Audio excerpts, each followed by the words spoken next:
Hey again, it's Reverend John from St. Andrews in Guelph, talking again about the Me and White Supremacy virtual pilgrimage as we journey through the book Me and White Supremacy by Layla Saad.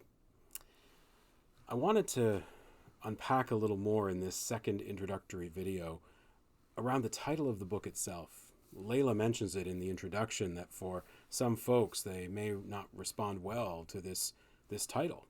The use of the phrase white supremacy can be challenging for some people, like myself, to maybe get over, or to fully grasp, or even to pick up, or to wonder whether or not you'd want to engage with this material at all. So for the next couple of minutes, I just wanted to offer some of Layla's thoughts herself, and then also ask a couple of questions for us as we begin to engage this material. So in the book, she defines white supremacy as this, and let me read it for you. White supremacy is a racist ideology that is based upon the belief that white people are superior in many ways to people of other races, and that therefore white people should be dominant over other races. White supremacy is not just an attitude or a way of thinking. It also extends to how systems and institutions are structured to uphold this white dominance. The other thing she says in this introduction is, some people would have said to her, well, why didn't you change the title to something a little less challenging, maybe like Me and White Privilege or Me and Unconscious Bias? And she said it would probably make it easier to sell the book, perhaps. But it's important, she feels, to name what needs to be named. As she says, we must call a thing, and the thing is white supremacy. Let me give you again another piece of her introduction to white supremacy. White supremacy, she says, is a system that you've been born into, whether or not you have known it. It is a system that has granted you unearned privileges, protection, and power. It is also a system that has been designed to keep you asleep and unaware of what having that privilege, protection, and power has meant for people who do not look like you. What you receive for your whiteness comes at a steep cost for those who are not white.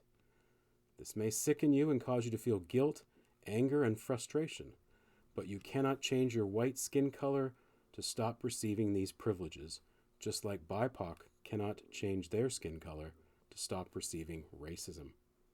But what you can do is wake up to what is really going on. And so she invites us to challenge your complicity in this system and work to dismantle it within yourself and in the world. She asks in this introduction, how did you feel the first time you saw the title of this book? And I'll say honestly for myself, I wasn't that bothered by it. I know of other people like me, white men like me, who when they hear the word white supremacy, they become very uncomfortable. They don't want to be associated with that kind of word, and they don't really understand or see the way that word applies to them. I think our English language is so fascinating, how we define things and how we work with language. In some ways it's so incredibly limited, but in other ways it's actually very much a truth teller. I very much am aware over my own learning and my own growth as a person who's lived within the system that we live in, that I do have a lot of access, a lot of power, a lot of privilege. I'm aware that my voice is listened to far more than someone else's voice. I'm aware that when I walk into a room, there's something in that room that says that I'm supposed to be there. I'm also aware within my own self that sometimes I believe myself to have a place to speak, to share, that my opinion matters, more so than perhaps others.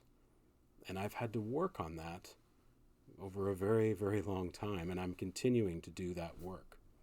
So I wasn't bothered by the title Me and White Supremacy, but I'll ask you, maybe as you've heard me and as you've met me maybe for the first time, or if you know me, if you're a part of my congregation or a part of the community I serve, I'll ask you, how did you feel when you heard that I was going to be inviting our church community to go on this virtual pilgrimage through this book over the next 7 or so months.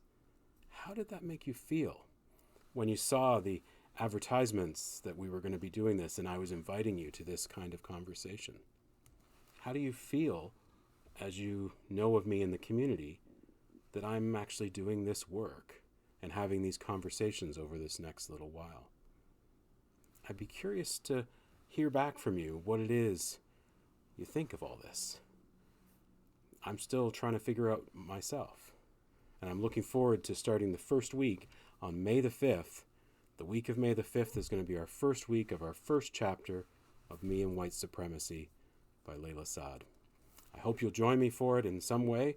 Again, you can get the book, you can connect with this material, you can just listen to what I might say for 5 or 6 minutes. Would love to have you join us on the journey.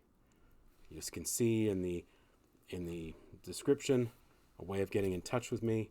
If you'd like to respond, we'd love to have your responses.